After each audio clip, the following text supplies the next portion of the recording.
What's going on, Jets fans? Welcome into the Jets Report. My name is Patrick Siepman, and coming up on today's show, we have a double dose of great news for you guys as the Jets have officially hired their next offensive line coach. So we get you guys the information you need on him. And then Bleacher Report proposed a Davante Adams trade idea for this offseason. I think it's actually a pretty damn good move for the New York Jets. But before we dive into it, if you guys could help us out, reach 2,000 subscribers. We just need 126 more of you guys to hit that subscribe button. And I do want to say thank you. The support on the channel over the last couple of days has been awesome, picking up almost 300 subs over the last 2 days. So it's all credit to you guys, but also some more incentive here to hit that subscribe button. So we had a video here at Chat Sports over the past couple of weeks, reach over 2.8 thousand subscribers gained. This is a Chat Sports record.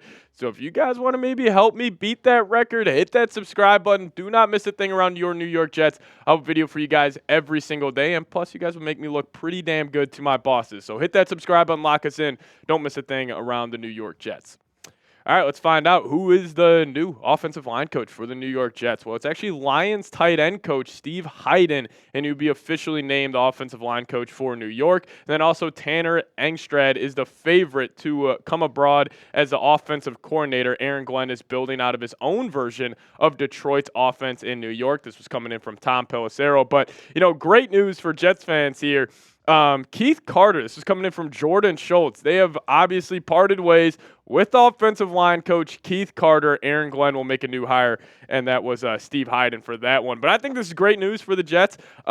Keith Carter, one of the worst offensive line coaches in the National Football League over his past 2 seasons, being the Jets offensive line coach. He weren't able to run the ball last season, so hopefully with this new hire, it increases the play from that offensive line. But let's get to know Steve Heiden here a little more. So he was actually a former NFL tight end.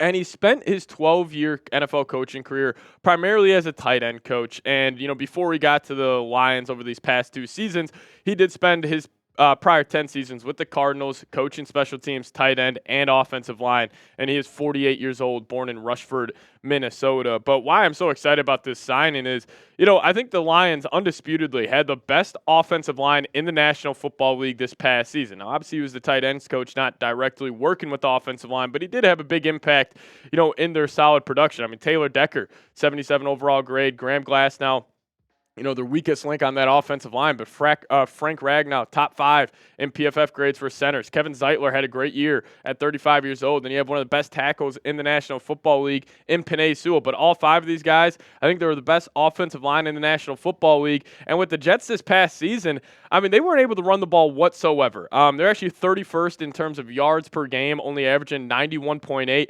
Only found the end zone 8 times. And think about how crazy this is. The Eagles in the NFC Championship game had 7 rushing touchdowns, but the Jets in 17 games this season only had 8. And it all equated to just over 1,500 yards on 363 carries. And, why I also think this is a great move is because it's not like you can chalk it up to the Jets having poor running backs as why they weren't able to run the football. I think Breece Hall and Braylon Allen is one of the better 1-2 punches that they have in the National Football League. And, Breece Hall being that speed guy, Braylon Allen bringing the physicality. So hopefully with this new signing, the Jets are able to run the football just a little better than this past season. And I think, signing him to be the next offensive line coach should get more production out of guys like Breece Hall and Braylon Allen. Watch out for the Jets to maybe take a page out of the Lions playbook and maybe go a little bit more run first in terms of how their offense is ran. But even more, Jets coaching staff news here. So Lions pass game coordinator Tanner Engstrad is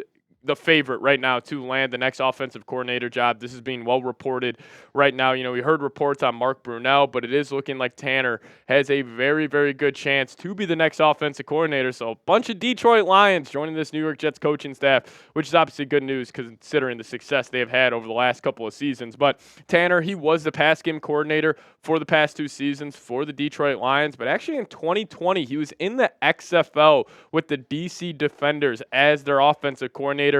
And then the year before that, he was on the staff at the University of Michigan as an offensive analyst. So Tanner, he's got a lot of experience, still a young guy, really rising up the ranks in the NFL coaching cycle this past offseason cycle that's going on right now. So if he is the hire, I think that would be a great move for the New York Jets. You're already getting a good offensive line coach in there. I love the Steve Wilks hire as defensive coordinator. And Aaron Glenn, he just everything that he has said since becoming the new New York Jets head coach, he has been an A-plus hire. But as it stands right now, grade the Jets coaching staff for me. Give me an A, B, C, D, or F down below in the comment section. You guys let me know how you're feeling about your new New York Jets coaching staff. All right, let's dive into this Bleacher Report trade idea here.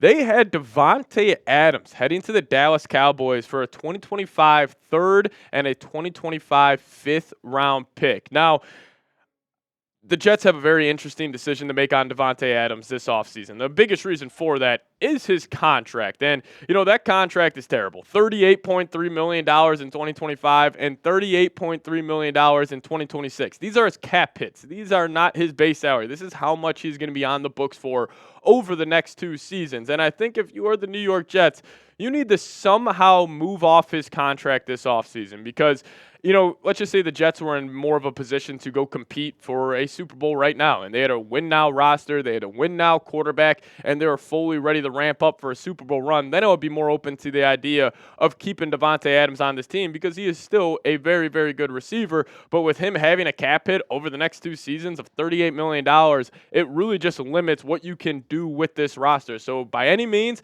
if the Jets could move off Davante Adams, I think it would be a great move. And, he was still very productive for the New York Jets this past season, and the Las Vegas Raiders still was able to get over 1,000 yards in just 14 games played, but he had 8 touchdowns on the year, 12.5 yards per catch, had 85 receptions, and obviously him and Aaron Rodgers have a very strong connection, dating back to their days with the Green Bay Packers, but I don't want the Jets to just say, hey, we think we can win a lot of games this season. We think we can go maybe 10-7, 11-6, and fight for a wild card spot. And then you just keep that cap hit for the next 2 seasons. I would rather have them allocate their funds elsewhere. Go get better on the offensive line. Go get better on the defensive line. Go sign, more impact players. Because Davante Adams still a very good receiver. But he's probably borderline top 15 at this point. And if you're going to pay a borderline top 15 receiver $38 million, for example, Justin Jefferson, he just signed an extension this offseason for $35 million.